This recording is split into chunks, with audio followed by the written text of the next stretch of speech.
Good evening, everyone, and welcome. How are you doing? Wow, really? How are you? That's much better. Welcome and thank you for coming this evening. We have what promises to be a wonderful night ahead, and I'm so honored that Chelsea Clinton is here with us tonight.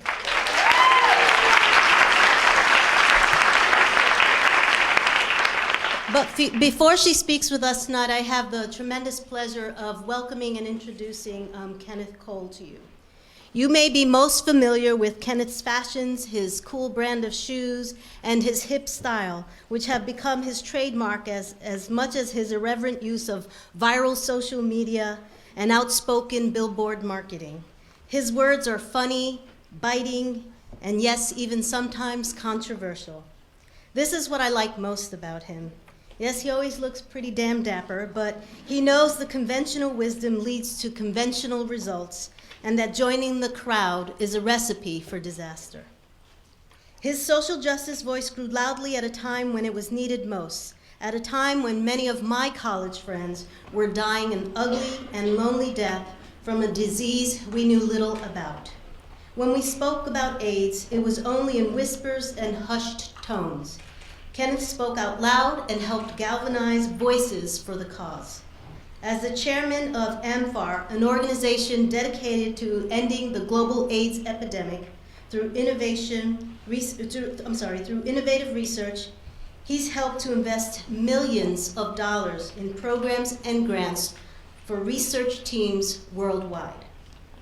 He is a social entrepreneur and believes that we all have the capacity to make a difference in our communities and around the world. Kenneth traveled to Haiti with family and staff to participate in the Haitian disaster relief efforts following the devastating earthquake in 2010, and he helped open the Kenneth Cole Haiti Health Center to aid in ongoing relief efforts. Through the Kenneth Cole Foundation and its awareness initiative, he promotes, encourages, and inspires individuals and organizations to make meaningful social changes. Here at Columbia University, Kenneth funded the Kenneth Cole Community Engagement Program, which has provided 48 students, known as Kenneth Cole Fellows, all up here today, with the opportunity to work in small groups at local agencies to help address complex issues the agencies would not be able to address without the additional staffing, research, or development opportunities. Last year, one team of Kenneth Cole Fellows worked at the New York Women's Chamber of Commerce in Harlem in an effort to strengthen women and minority-owned businesses, which often struggle to survive. Another team worked with the Majora Carter Group to develop a tech incubator in the South Bronx that will bring technology and entrepreneurship programs to the neighborhood's youths and connect the area to New York's burgeoning tech community. In the first year of the program, a team of fellows at the Mary Mitchell Family and Youth Center in the Bronx developed a business plan and piloted a community-supported agriculture business. Thanks to the hard work of the Kenneth Cole Fellows, this initiative is now an up and running business providing healthy and affordable produce to a neighborhood that had formerly lacked access to fresh fruits and vegetables. Try and say that quickly. On an individual level, I've met with Kenneth Cole Fellow last year, who decided to transition from an engineering program to pursue a career in social justice following a transformative experience he had in Haiti during a week-long trip with a service delegation from the Kenneth Cole Foundation.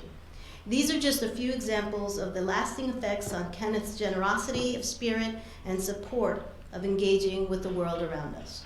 Thank you, Kenneth, for all you continue to do to keep us aware while looking tremendously fashionable.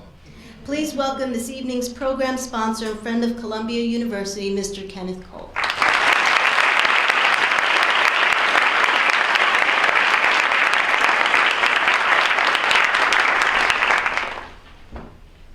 Thank you, Dean Martinez, and thank everyone here for coming out this evening.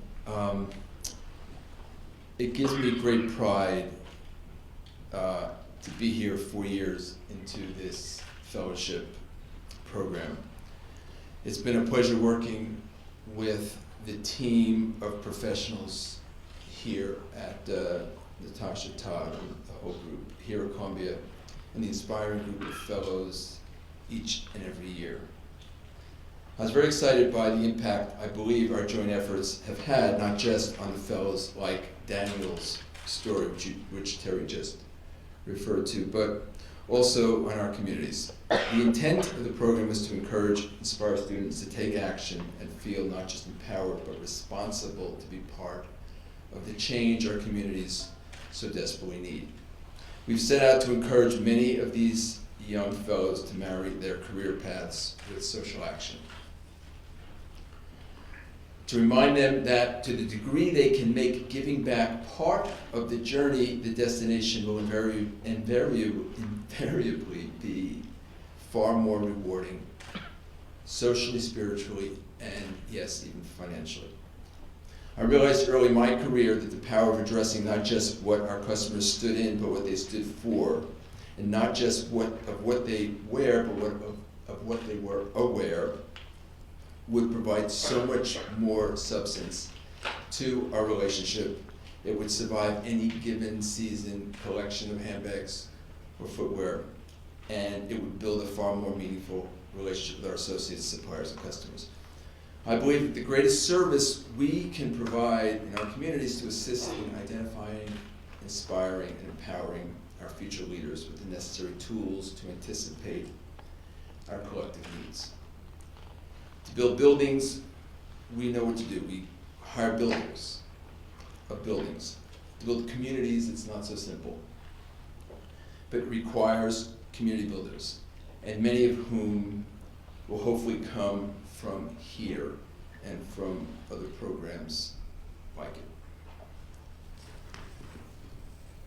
You students are in an extraordinary place to be those builders of communities and those agents of change, and I'm honored to be able to play perhaps an even small role in helping some of you down that road.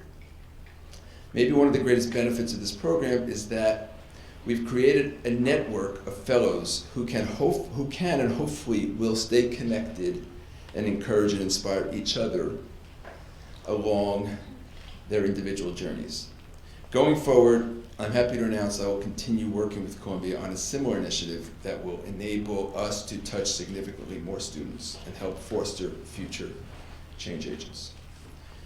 Speaking of which, there is no better example than our guest speaker tonight. She has emerged as one of her generation's true leaders in the quest for global change through social actions. Growing up with parents that are two of this country's greatest leaders, role models, and public servants, and arguably having adopted the best qualities of each, Chelsea Clinton has embraced her destiny and joined the team, including partnering with the Clinton Foundation and many of its initiatives, while at the same time blazing her own trail. Having received a BA at Stanford and master's degrees at Oxford and working on her doctorate in international relations, she earned a master's degree in public health from a real institution at Columbia, at the Mailman School of Public Health. And arguably she may have as many degrees as many people have shoes. So now, as vice chairman of the Clinton Foundation, Chelsea focuses on the foundation's health programs, which ambitious goals range from strengthening healthcare and access to life-saving services in the developing world to fighting childhood obesity here in the United States. As one of the leaders of the Clinton Global Initiative's CGIU, of which, by the way, I had the privilege of participating in last year in St. Louis, Chelsea works to empower the next generation of change makers to take action on some of the world's most urgent challenges. At AmFAR, we recently kicked off a new and believed to be final stretch to finding the cure for AIDS. Chelsea was appropriately chosen to accept the proverbial torch on behalf of this new generation. of leaders and social activists. Chelsea, in her own words, challenges youth to dare greatly and act boldly. I love that. And leads by example. Please join me in welcoming, and by the way, wishing one day early a happy birthday to Chelsea Clinton.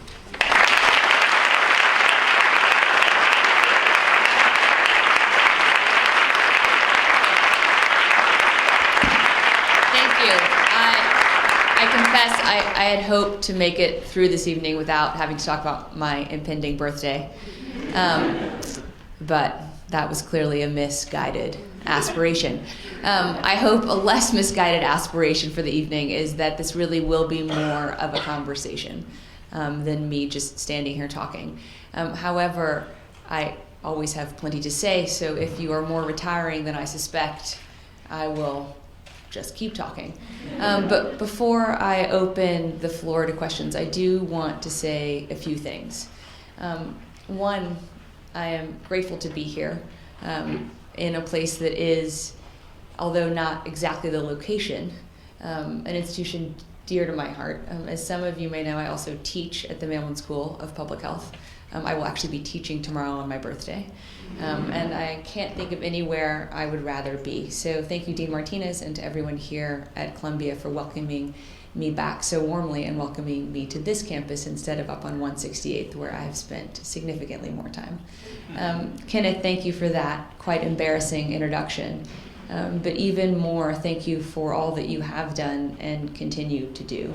I think that it is important that we all have role models in life. I think it is very hard for us to imagine what we cannot see.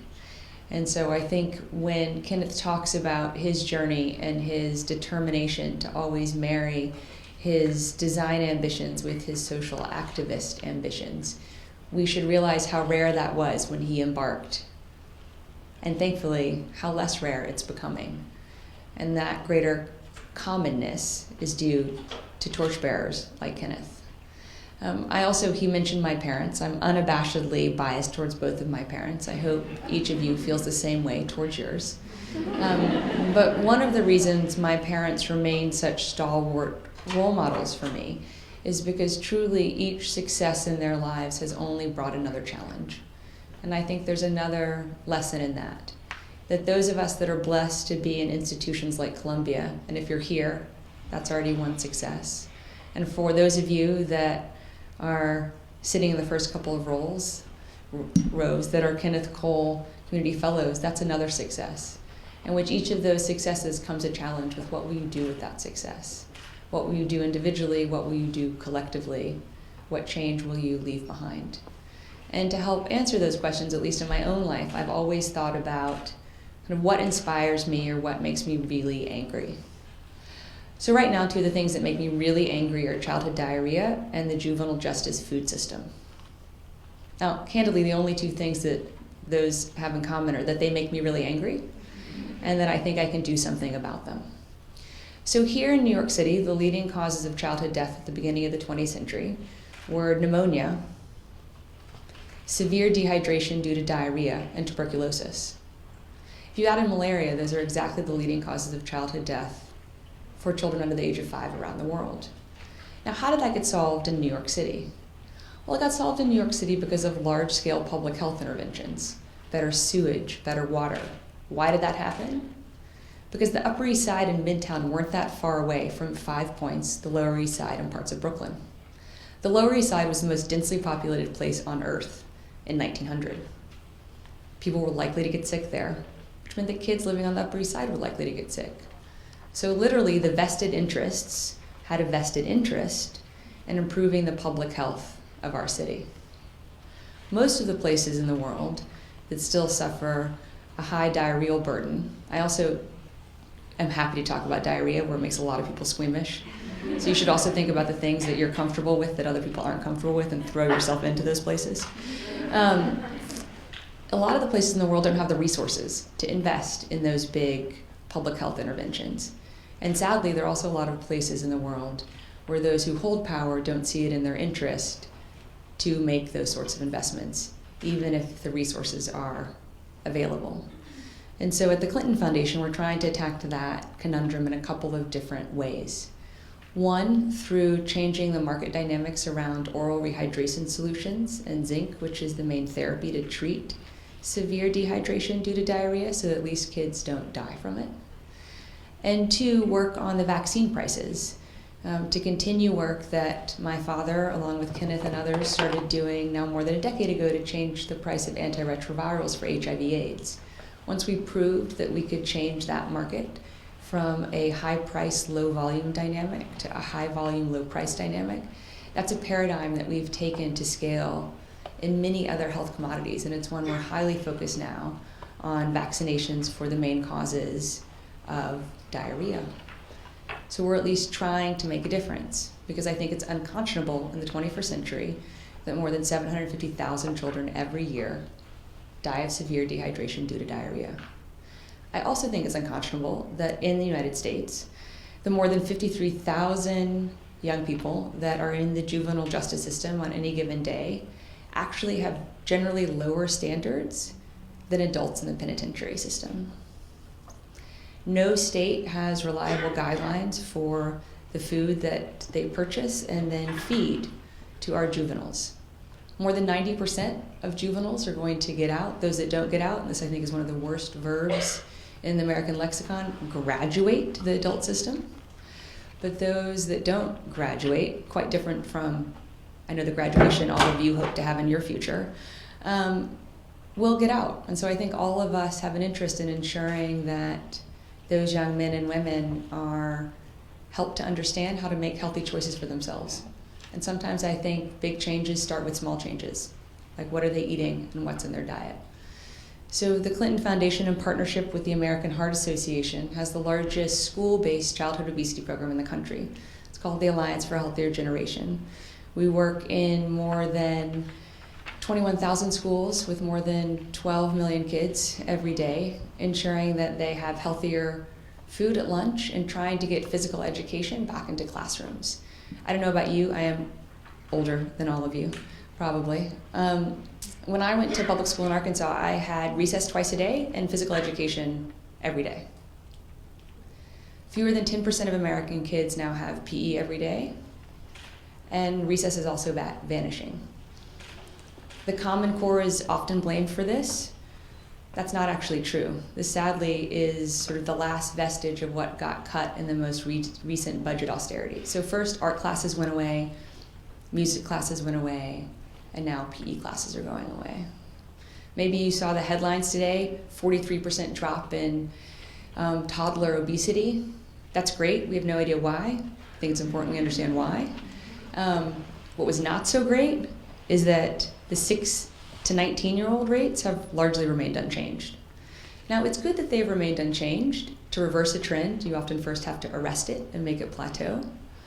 But unfortunately, for those of us that care a lot about things like childhood obesity, and I think if you care about social justice, or if you care about sort of the future competitiveness of our country, or if you care about the security of our country, in New York City, both the police department and the NYPD have said we've had a number of years now where they haven't had enough fit applicants.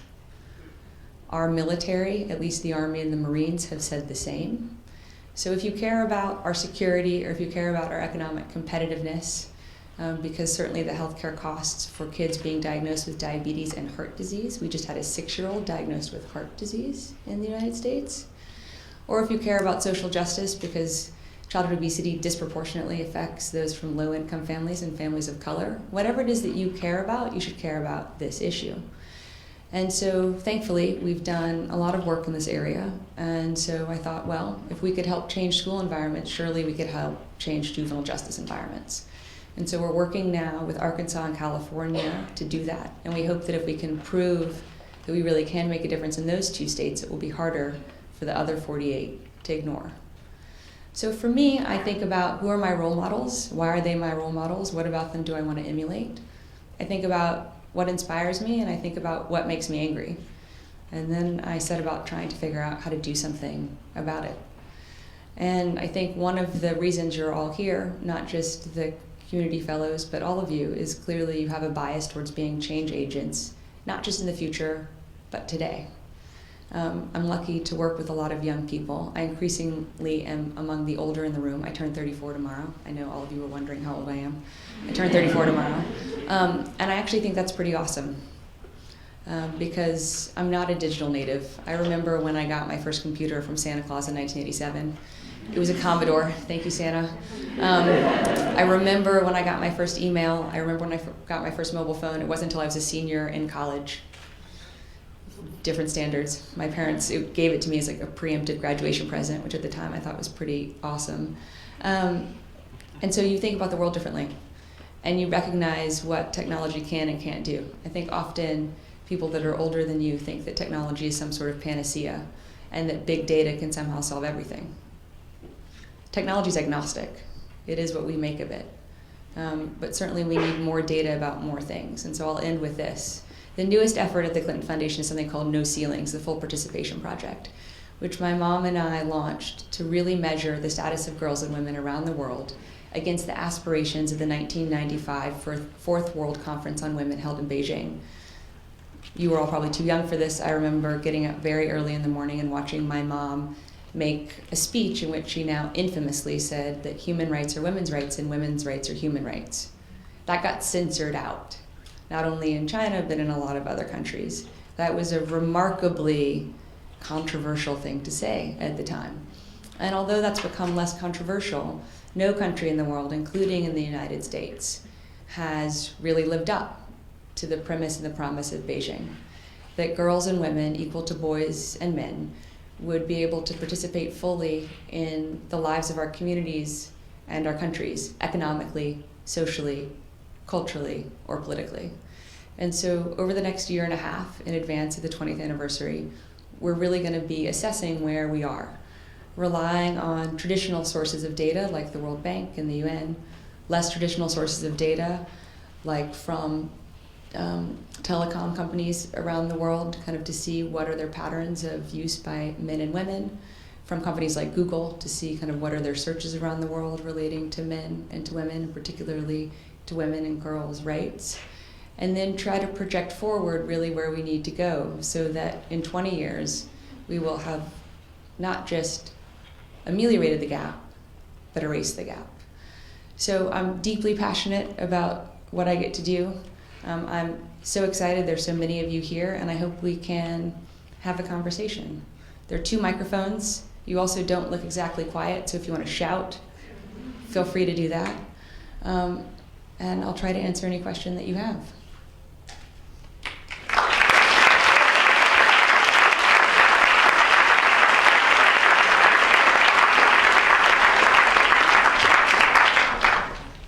I mean, someone has to go first. Yes, in the red. When you talk about obesity, are you focused on the food side of this conversation? Like we don't regulate food as much as we should, and it seems like it creates a baseline of people just eating unhealthy things that no amount of recess is going to be able to fix. So I was wondering if you're involved in that side of the conversation or have any advice on how we should be involved. So the answer to all of that is yes, but let me disaggregate that. So at the Alliance, we are very involved with what food is now going into schools, at least the schools that we work with. So in places like West Virginia, we've aggregated all the smaller school districts together so that they have more purchasing power when they face the food suppliers and distributors, so that they're better able to buy more fruits and more vegetables. We also negotiated an agreement in 2006 with the American Beverage Association that by 2010 had led to more than a 90% drop in the calories being shipped in drinks to school. And we can have a conversation about whether or not it's good to have diet sodas and flavored water in school cafeterias or vending machines, but it's certainly better than having full calorie sodas in school vending machines and school cafeterias.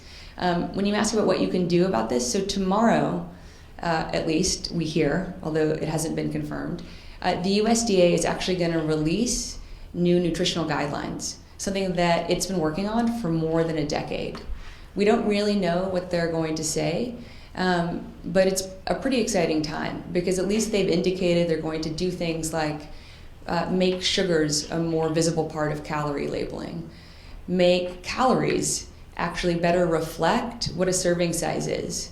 So if most people eat a whole bag of M&Ms, so a whole bag of M&Ms should be the serving size and not kind of the current 2 serving sizes that are listed on the back of M&Ms. And there's some rumors, although again, they're just rumors, that the FDA might also, the FDA and the USDA that have cooperated on this, might require food companies in their disclosures, at least online, not admittedly on the back of every packaging, to disclose kind of what are in the additives that they add.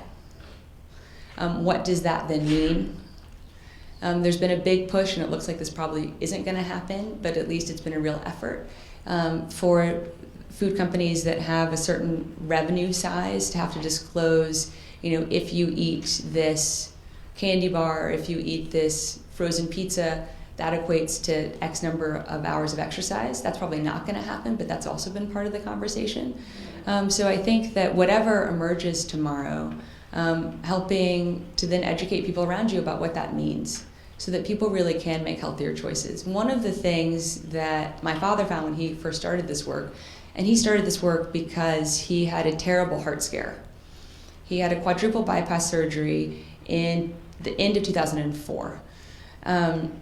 As a personal note, I hope that none of you ever have to go through anything like that with your parents, but if you do, I hope your parents also have a eureka moment like my dad did, where he totally overhauled his diet and is now probably the world's most famous vegan, and he walks 4 times a week religiously, regardless of where he is in the world. And his heart is 20 years younger than he is now. So I'm thrilled by his personal conversion. I'm also thrilled, though, that he called the American Heart Association and he said, well, what can I do to help? And I think he thought they were going to say, like, be the poster boy for why men should go to the doctor more, which is true. Men do not go to the doctor as much as women. But that's not what they said. They said, help us with childhood obesity, which in 2005 was not recognized even as kind of the alarming reality that it is today.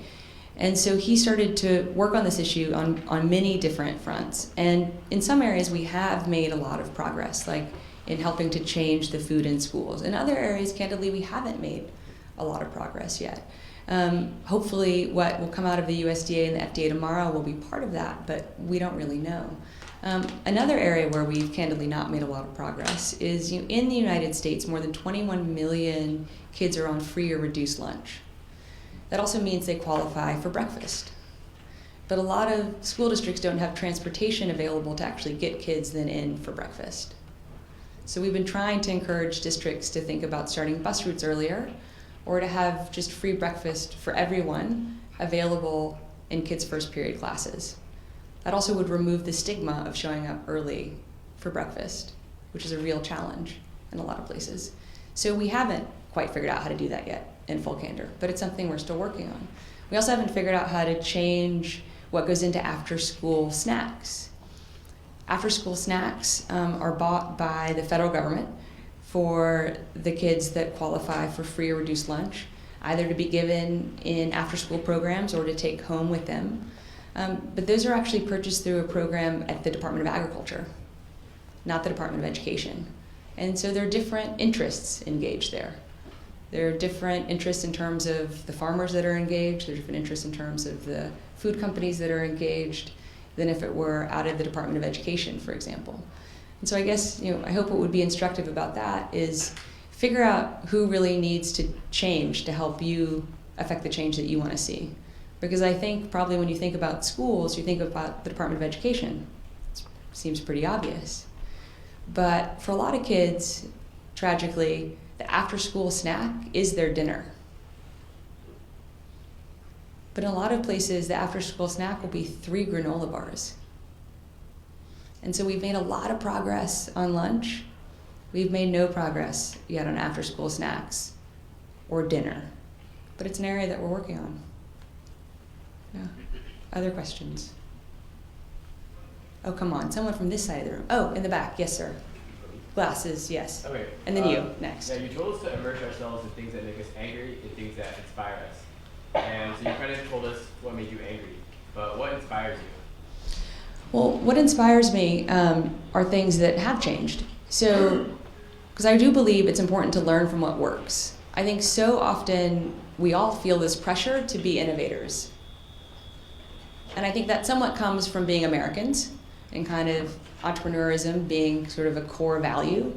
I think it somewhat comes from stories of WhatsApp being celebrated on the front page of every newspaper and kind of, wow, look what can happen when you're an innovator. But I think most problems have been solved by somebody somewhere. And so if you're interested in kind of engaging in the work of making the world healthier or safer or more equitable, I think it's important to focus on what works. And so what inspires me is people who've really figured that out. And so if I think about the people who I inspire and learn from at the Clinton Foundation, another area that we haven't talked about is our agriculture work. Smallholder farmers are, so those with less than 2 acres, are the majority of farmers in the world. And in sub-Saharan Africa, increasingly their livelihoods and then kind of their lives are being threatened by countries like Saudi Arabia and China, Qatar coming in and leasing land for 99 years because they need to be able to feed their own people and mechanizing the farmland. Now, mechanized farming has been a part of American life for a long time, but we also have a lot of protections for small farmers to be able to continue to produce and do their work. But things that my great-grandparents who were farmers took for granted have not really been democratized across the world. So there's a man named Walker Morris who is a real hero of mine because he was a very successful agriculture executive in North Carolina, and then he retired and he wanted to continue doing the work that he'd done his whole life, but to help empower others. And so he runs now what we call the Clinton Development Initiative. And he spends all his time in Malawi, Rwanda, and Tanzania helping smallholder farmers aggregate together. So again, we're very focused on how we change market dynamics. So we have about 25,000 farmers now in Malawi who are able to better afford higher quality seed, higher quality fertilizer, but also things that they just had never been taught, like crop spacing and crop rotation, and how deep should you dig a hole to drop your seed in, and how much water should you use. I mean, things that probably you think farmers know everywhere. I mean, I certainly thought that. I think about kind of going to visit with my grandmother, her parents' home where they were farmers in Arkansas, and it all just seemed so orderly. But we can't take for granted that what kind of we know or what we've inherited is what is the reality around the world. And so in Malawi, kind of that program has now become the paradigm for the whole country. So we are literally working ourselves out of a job, which is great. So Walker is slowly winding down his work in Malawi because the government is taking it over and focusing now on how to build a similar program in Tanzania. So what inspires me really is what works, and then trying to figure out how to fill the gaps for what hasn't been figured out yet. Yes? How does the oversized prison system fit into the policy of trying to deal with nutrition when the issue of incarceration is just a huge issue with poverty in general? Where's the beginning of that? Where's the heaven? Yeah. Where's the tail? So he asked a question about, could you hear him? Okay, so one of the things that I have found frustrating in full candor is that juvenile justice and the adult corrections facilities are two totally different systems. And juvenile justice, one of the challenges it's actually that we've continued to confront because we've been trying to get traction in this area now for a couple of years is that no 2 states treat juvenile justice the same. So in many states, it's sort of a constellation approach. Child Welfare Services, the Department of Education, the Department of Corrections, and when you have many heads, often you actually have no one commander. It's really hard to find a single point to go to have a real conversation about the food system. I think about the adult system, I think for those of us that care about kind of prison and justice reform more generally, there's now been so much more attention paid in the last couple of years, and we are starting to see, at least at the federal level, and most people, to be clear, are incarcerated at the state level, not the federal level. But at least at the federal level, it's clear that the Attorney General realizes that it's an issue that our population in the United States has grown by 1/3 since 1980, and our prison population has grown 8-fold. Right? That's an issue. Right? It's an issue that 1 out of every 31 adult American men is under the supervision of the justice system, either in prison, on parole. That's an issue. Right? It's an issue that 1 out of every 9 African American men is under the supervision of the justice system. Right? So I think because there are now these statistics of the complete kind of,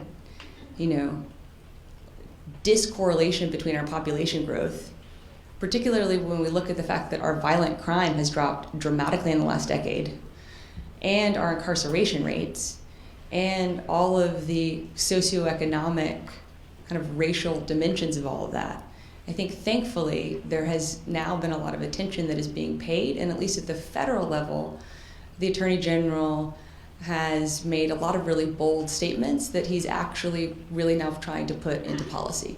The real question will be whether or not states follow the lead. I mean, California, the Supreme Court ruled a couple of years ago that California was engaged in inhumane practices because it had 33,000 more people in its prison system than it actually had legal space for.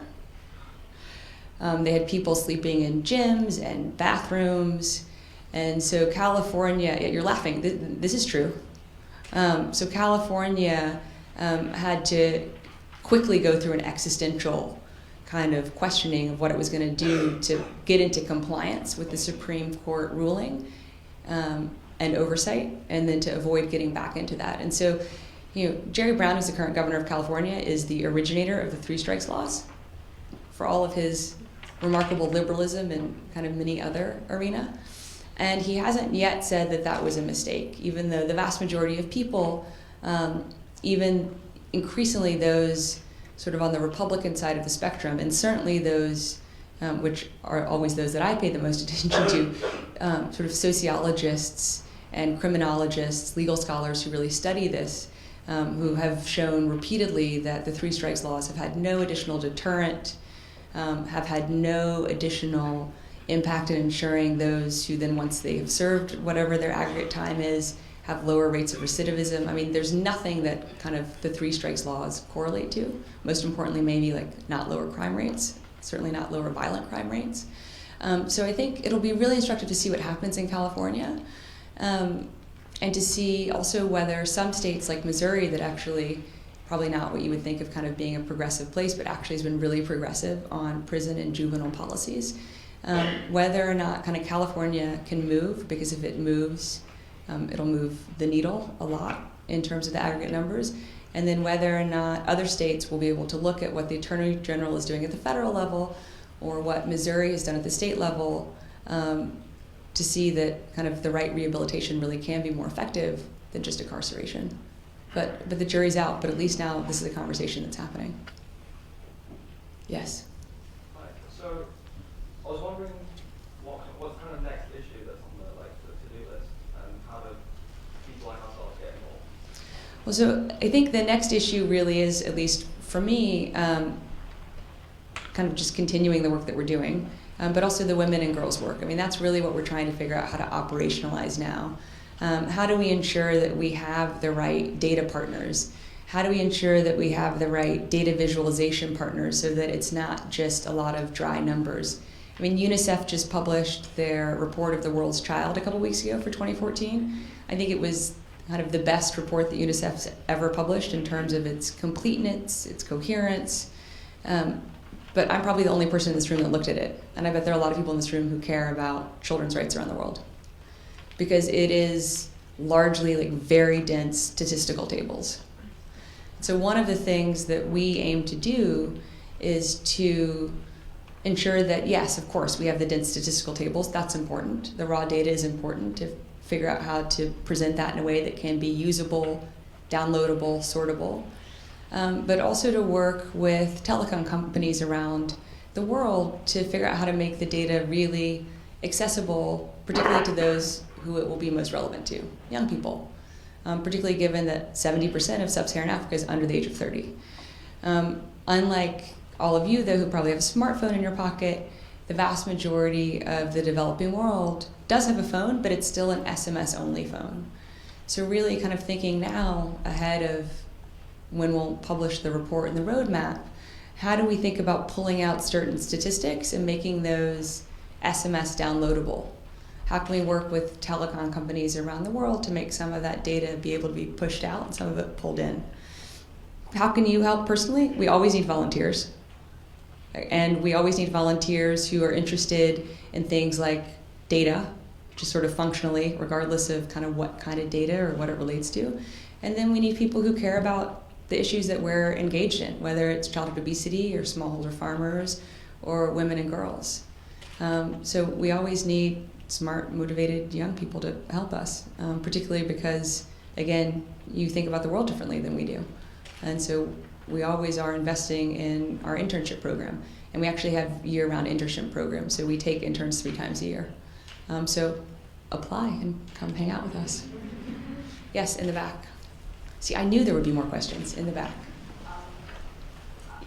My question is about childhood obesity in the third world, and with the development of obesity that's affecting the third world today, there is definitely going to be effects in childhood obesity, especially in sub-Saharan Africa and Southeast Asia.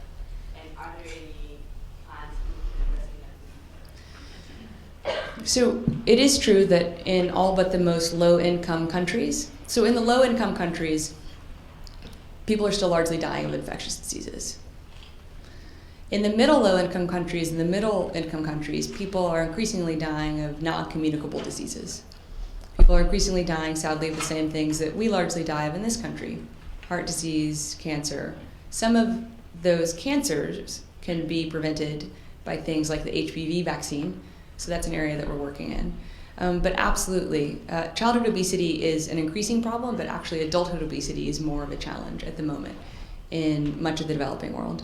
But thinking about the sort of, unfortunately growing, no pun intended, challenge of childhood obesity, we are very open sourced in what we do. So although we're highly focused still on the United States for our childhood obesity work, we've had people come to us and ask if they could start similar programs, and we help them do that in Mexico and India, and we said yes. So we spend a lot of time trying to help other people or other organizations kind of learn from what we have figured out, and then also figure out what they need to do to adapt whatever our model is to those local contexts. So at least in Mexico and India, there are nascent but growing efforts based in the school system that are similar to the Alliance's work. Yes? A while back, there was an article in the New England Journal of Medicine which stated that one of the byproducts of the AIDS epidemic was the creation of a global health consensus, the idea that health issues in one part of the world affect another part, affect another part. And it went on to say that global health was created to fight the AIDS epidemic. Now, at the beginning of the night, Mr. Cole said that we're now nearing a day where we'll be able to cure that disease. My question is, what do you see the future of global health being? Do you see us being able to maintain the infrastructure and that consensus of global health post-AIDS? And what do you think will be needed in order to do that? I think that's a great question. I think that, well, one, I read that article. I completely agree. I think that AIDS really did change everything. I think that we don't actually have, though, as much global health as we think we do. So, for example, in some areas, certainly, we've made real progress that would have probably been impossible in the absence of AIDS. So whether that's the Framework Convention on Tobacco Control, which 177 countries have now signed. The United States has not, but 177 countries have signed. I think many of the people who helped negotiate that agreement in 2003 were the same people that had sort of worked on the negotiations around the Global Fund or some of the predecessor efforts to fight HIV/AIDS. So there have been really clear ways that we've seen kind of the infrastructure that grew up around combating HIV/AIDS be translated into other arena. Certainly Gavi, which predates the Global Fund, but kind of also grew up around the same belief that kind of if we galvanize a lot of resources, we really can do a lot of work. I think Gavi probably also wouldn't have been created in the absence of either the Gates Foundation, candidly, or kind of the consensus around AIDS. But I think it's not as monolithic as it might appear. So for example, maybe now 10 days ago, the United States announced a new partnership with 26 different countries to engage in more coherent surveillance efforts around the world for infectious diseases. I think it's worth asking, why did that not happen through the WHO? I mean, why? So I think that there are instances like that. There are also instances like some of the individual surveillance and monitoring efforts in Southeast Asia that we've seen kind of really grow to more prominence than kind of investing in the World Health Organization's surveillance capacities. So I do think that although we certainly have more global health than we did 20 years ago, certainly 30 years ago, we also still have a lot of regional health, and we have a lot of interests-based health. And I don't mean sort of interest in the way that we had an interest in the Cold War, where once President Reagan actually acknowledged the existence of AIDS in the mid-1980s, the first country that the U.S. gave dollars to fund an AIDS program was Zaire. Zaire did not have a large epidemic at the time, but was a stalwart Cold War ally. That's not what I mean by interest. I actually don't think it's nearly as cynical as that. But I do think the United States and others were frustrated by what was happening or not happening kind of in the WHO, having really been able to vow that it wouldn't kind of get wrong-footed again by another SARS, or that it really had seen what was happening with MERS, the Middle Eastern Respiratory Syndrome that is currently kind of affecting and worrying people appropriately on the Arabian Peninsula. So I think the U.S. clearly decided, and this is just purely observing, I have not talked to either of my parents about this or anyone else, that the U.S. clearly decided it was more in our interests to partner with a group of countries where we knew there was a high likelihood that the surveillance would be reliably conducted, reliably reported on, that we would have similar standards, and that it then would be more actionable intelligence. So I think it's yes, more global, but it still is highly interests-based and still very regional in many ways. Yes, ma'am, in the back with glasses. Hi. So Hi. I took Professor Liz Abzug's class community building last semester. And I name dropped. Yep, she's right here. Hi, Liz. And you don't even get extra credit because you're already done. Oh, man. I know. I'm still very impressed, yes. Well, one of the motifs of the class was that a lot of times community building projects fail because of a lack of foresight. And one idea behind that lack of foresight is that you have people who aren't from those communities going into those communities and trying to fix them. So one thing that I've noticed is that a lot of people leading community building, by the nature of their upbringings and by the flexibility of their lives, tend to be privileged people from privileged backgrounds trying to go into underprivileged areas and help those areas. But then there tends to be a misunderstanding of identity and of culture and of really knowing how to fix those communities because of a distinction in identities. Do you think that that's more of a nominal problem, like it just doesn't look good to have like white rich people going in to help, I guess the common example would be like poor black areas, or do you think that it's not as much that so I guess just to what extent do you think that that's an actual issue or a nominal issue, how that can be mitigated if you really do think that that is a problem that explains why community building initiatives fail along those lines? I think yes and no. So I think yes, but not necessarily for the reasons that you focused on. So for example, there was a big scandal appropriately a couple years ago around a USAID project where USAID had funded an architecture group that had done very good work for constructing maternal health clinics around the world, for it to fund it to then take on building about 100 tuberculosis clinics around the world. they basically built the same clinics. That's an issue because when you're building a maternal health clinic, you clearly want to guarantee as much privacy as possible for women giving birth. In tuberculosis clinics, you want open spaces so that the air can circulate. So they built 100 clinics that then basically had to be either abandoned or repurposed. I think that's more of the challenge. I think more of the challenge is kind of not understanding how to translate a good idea in one arena into another arena, or when maybe that idea can't be translated. I do think, though, it is a challenge, kind of when there's not a respect for local context, whether that local context is in Washington Heights or in Malawi. Now, I would argue that sometimes it's important to not respect local context. I do not respect what's happening in Uganda right now. I do not respect female genital mutilation. I do respect, in the different countries where we work, that there are different rituals around birthing, where different people sometimes actually really want their families around them, and sometimes people don't. So I think it's important to realize, what should you respect, and solve to respect and to give dignity to, and to enable kind of those practices to be sustained, and also then how do you still respect people and culture while working to change certain things? That's a real tension, but one I think it's important to confront and deal with, because no one is helped by ignoring it. In the Clinton Foundation, we only work when we're invited in. And we also leave if we're asked to leave or if conditions become inhospitable. So we only work in partnership with local governments, and we are always literally trying to work ourselves out of a job. Also, most of our local partners, or most of our local program offices are run by locals of that country.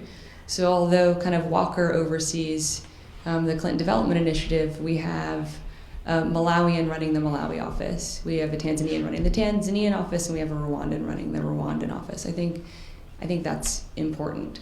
I think it's also important, though, that those people do talk to each other so that they can learn with and from one another. I do think, though, sometimes it's a challenge because I don't know of anyone that isn't happy to have Bill Gates' dollars.